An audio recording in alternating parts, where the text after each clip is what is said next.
stop.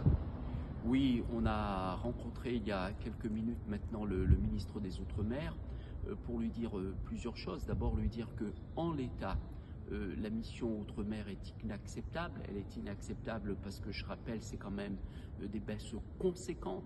Moins 398 millions aujourd'hui en autorisation d'engagement et moins de 250 millions d'euros en crédit de paiement. Donc c'est ce que nous avons dit au ministre. Compte tenu de la situation aujourd'hui sur nos territoires, compte tenu des indicateurs socio-économiques qui continuent à se dégrader, on ne peut pas accepter un tel budget et qu'il faut profiter du débat parlementaire qui va arriver dans quelques jours, d'abord dès mercredi en commission des affaires économiques, ensuite en commission des lois, en commission des finances et dans un deuxième temps en séance, pour retravailler sur cette mission Outre-mer, notamment sur toute la partie qui concerne les conditions de vie en Outre-mer, le logement, la continuité territoriale, les aides aux collectivités.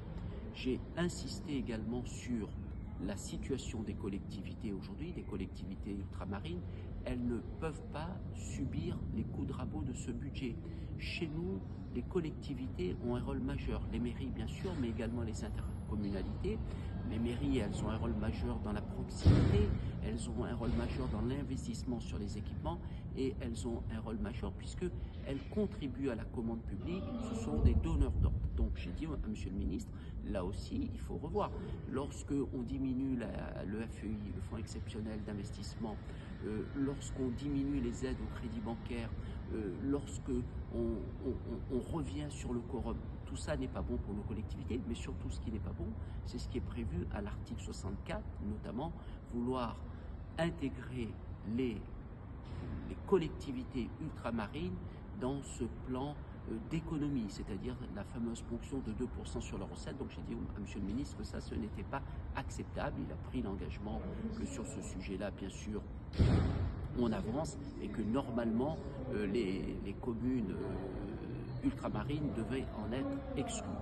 Le troisième sujet, bien sûr, ça a été le sujet des aides économiques, pour lui dire que ce n'est pas le moment aujourd'hui de fragiliser notre tissu économique. Parce que les aides économiques qui sont accordées à notre tissu aujourd'hui économique, ce sont des aides non pas par facilité, c'est tout simplement que quand vous investissez dans les Outre-mer, vous investissez sur des territoires insulaires qui sont éloignés, où les coûts de production sont plus élevés que dans l'Hexagone.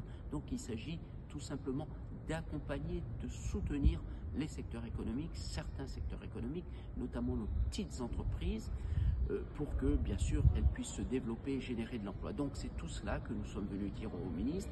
Je l'ai trouvé plutôt à l'écoute, mais il nous a dit qu'il avait découvert lui-même les lettres planchées au moment où il était arrivé ici à Médétom. Il était plutôt à l'écoute, mais nous jugerons sur pièce dans quelques jours.